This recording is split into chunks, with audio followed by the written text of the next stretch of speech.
7 வயதாயிட்டா தொழுக கடமை ஆயிட்டு. எதுவரைக்கும் தொழுகை கடமை தெரியுமா? எப்போ உட சக்கராத் வருதோ அது வரைக்கும் தொழுகை கடமை.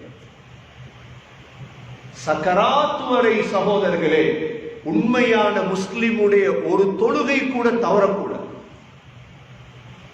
ஒரு தொழுகை கூட தவறக்கூடாது. வாழ்க்கையில முன்னேறிக்கொண்டே போகும். நாம் ஸல்லல்லாஹு அலைஹி வஸல்லமுடைய சக்கராத்துடைய ஹதீஸை நீங்க பாத்தீங்கன்னா, சக்கராத் நபி அவங்களுக்கு தொடங்கினது மக்ரிபுக்கு பிறகு. சொல்லுவாங்களே, சிலருடைய சக்கராத் 2 நாள் 3 நாள் 4 நாள். ஸல்லல்லாஹு அலைஹி வஸல்லம் மக்ரிப் தொழுவித்தாங்க, சூரத்துல் முர்ஸலாத் ஓதி வீட்டுல போய் தூங்குறாங்க, சாயிறாங்க. இஷாவுடைய நேரம் சக்கராத். இப்ப நபி அவங்களுக்கு